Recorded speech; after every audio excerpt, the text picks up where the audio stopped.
What's up guys, and welcome back to another episode of the Realistic Summer Career Mode. This is episode number 39. We start today's episode off with a brief recap of how our Manchester City team is currently looking. Obviously the new signings we've brought in, Gundogan and Stones have returned to be part of this Manchester City core for the realism. We signed Calvin Phillips, Stefan Ortega, and of course Erling Haaland, the three new signings Man City have made in real life, of course, to keep it realistic. And I've also brought in a third choice English goalkeeper as our new Scott Carson, if you will, just for the reserves, just for the realism. And also my replacement for Kyle Walker at right back is an energetic, rapid English right back, Max Aarons, my former player at Crystal Palace, who was in the team of the season last year. It just seemed to make sense. But for a new signing to start today's episode off, now this is an interesting one, and I want to let you guys know, I'm recording this commentary right now on the 9th of August, right? It's Tuesday morning for me, and at the moment, Man City have made 3 new signings to their team. Haaland, Ortega, Phillips, and we've got them all for realism. But there's a lot of talk they're going to replace Zinchenko with a new left back, and a few names have been listed. Obviously Mark Cucurella was their #1 target. In the end he went to Chelsea, great sign for Tuchel, and a great bit of business from Graham Potter with Brighton as well. That's a again, Graham Potter's doing fantastic work with Brighton, isn't he? He's turned them into a stable, mid-table team, Brighton and Hove Albion. Great young talent. When you think about the 3 major sales they've had, Ben White to Arsenal for 50 mil last year, Basuma to Spurs this year, and now Cucurella to Chelsea after just 1 season. Fantastic. The guy is just making profit after profit after profit. But the 3 new signings that Man City have been linked to making in the left-back role to replace Zinchenko, Grimaldo, Gaia, and also this guy who right now, as I'm recording this commentary, seems to be the favourite to come in and replace Zinchenko. Now again, I want to say, I might get this wrong. It is Tuesday the 9th of August, it's the morning. At the moment, what I'm aware of is that Borna Souza appears to be the most likely candidate to come in to replace Zinchenko. But I might be wrong. It might not be him. It might be Gaia. It might be Grimaldo. It might be someone completely different. I don't know. I'm recording this commentary a few days prior to when you're watching this video. I don't know who it's going to be, but at the moment it seems like it will be Souza, and of course, because that is quite likely, I want to make sure, like I said, I try and keep this career mode as realistic as possible. We have the players that you're watching in real life right now. Souza does look like the most likely outcome to be Man City's replacement for Zinchenko. If I get it wrong, I apologise. If it ends up being Grimaldo or Gaia or someone else, I apologise, but at the moment, with the intel I've got, you mean your Google searches, mate? Yeah, with the Google searches I've done, it seems that Souza seems to be the most likely outcome to replace Zinchenko. That's why I bought him. He's going to be our backup left back here for João Cancelo.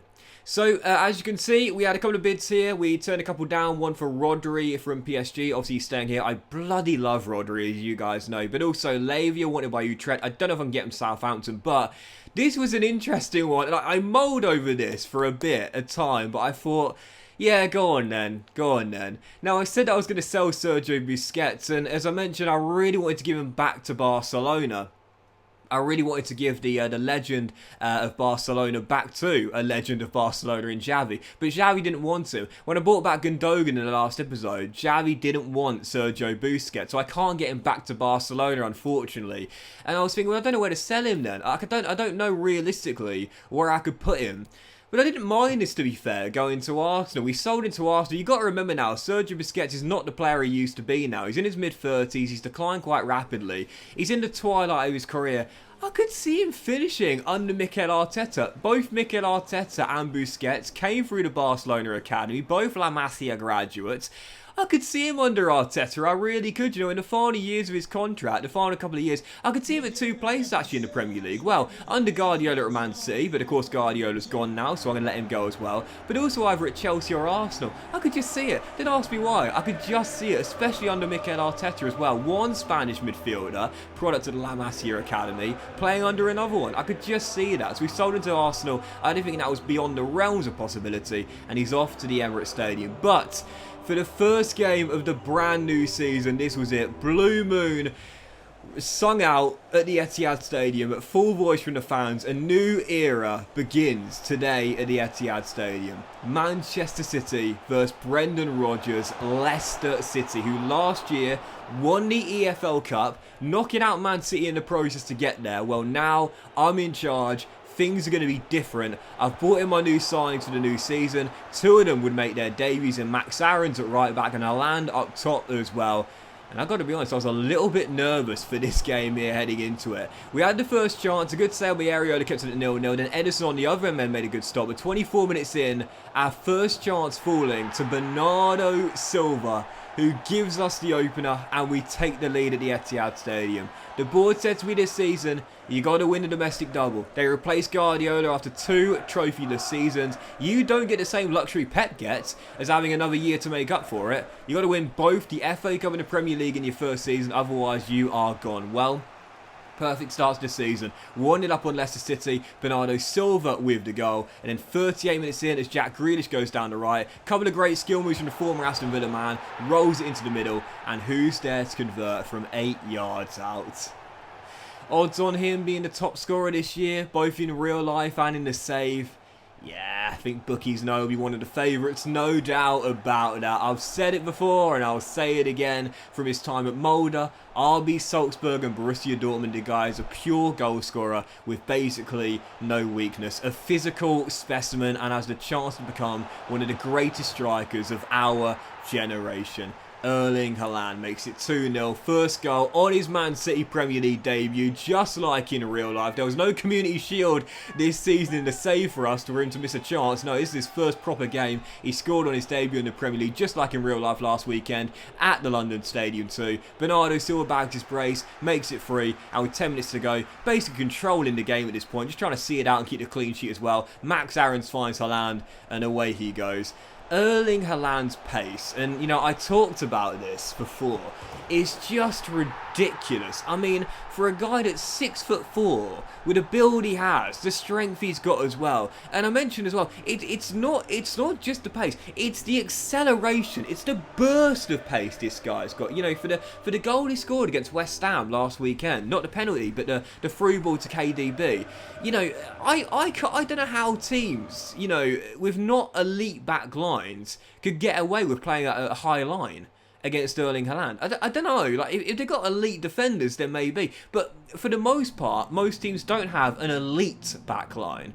If they're playing a high line, Erling Haaland, if he runs off the shoulder, gets in behind one-on-one, I mean, there's no stopping the guy, because his acceleration, you saw it for the KDB ball last week, his acceleration, his burst of pace out of the blocks, is lightning, absolutely lightning. It's that quick 1-2 step, and he's away. Even the run-up for the penalty, I mean, he's got such long legs, and the strides he takes are unbelievable, you know, so absolutely amazing, Erling Haaland. Physical specimen. He scored 2 goals in that game, as did Silva, as he run out comfortable 4-0 victory winners, if you will.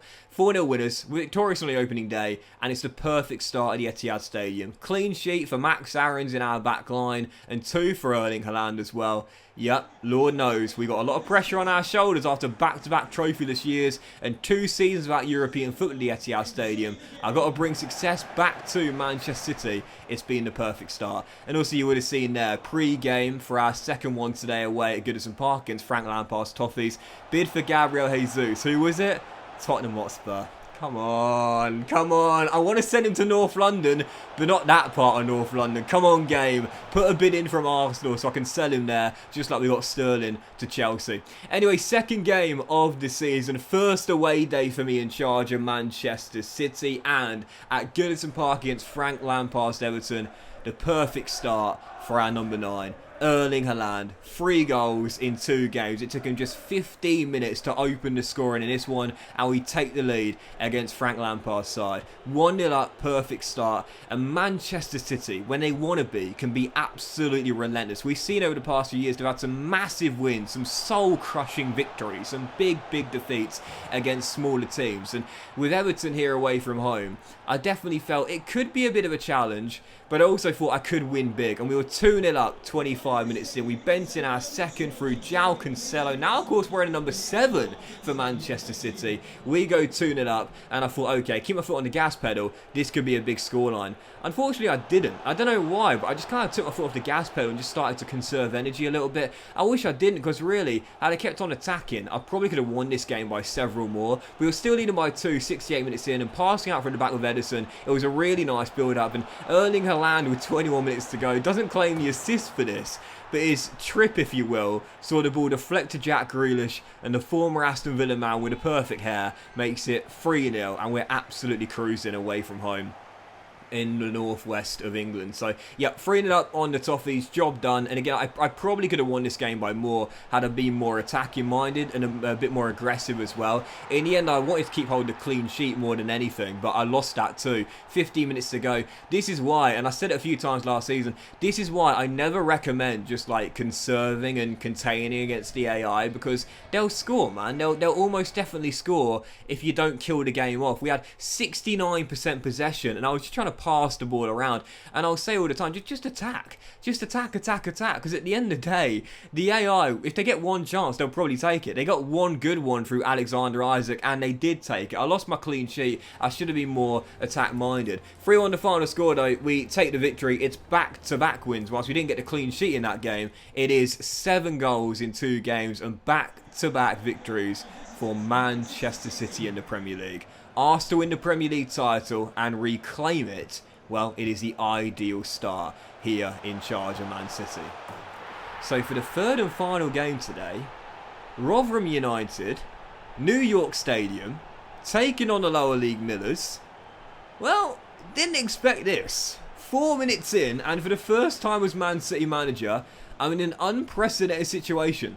I'm trailing. I'm behind to Rotherham United. And yes, I had a backup side out there because it's the EFL Cup. It is our lowest priority, though I'd love to win this as well. Guardiola's won a domestic treble with Man City a few years ago. The Premier League, the FA Cup and the EFL Cup too. I'd love to replicate that and win it too. Haven't won the EFL Cup in this save. Furthest I've got is the quarter-final. The round of 16, I think, actually. I'd love to get to Wembley in the EFL Cup final for the first time ever in this save and win it as well. Well, in the end, it was a bit of a nervy start to the competition, but we came through coming from behind. Riyad Mahrez scored our leveller soon after we went behind, and John Stones headed in our second that proved to be the game winner. Final score, Rotherham 1, Man City 2. Not going to lie, that was the toughest game of all 3. A little bit nervy there, but managed to come away with a victory, and it's the perfect start in charge at the Etihad Stadium. Through to the EFL Cup third round, not fourth round, sorry, through to the EFL Cup third round, and in the Premier League, 7 goals in 2 games. Haaland's got 3 of those 7, and back-to-back victories puts us where we need to be come the end of the season. No excuses in my first season in charge, no grace period. We've got to win the Premier League. Right now, we're top. But that will end this episode of the Really Summer Recruitment, guys. Big thank you for watching. Hope you have enjoyed. If you hadn't, please drop a like. Much love to you all. Have a fantastic day, and I'll see you for next episode featuring Transfer Deadline Day very soon.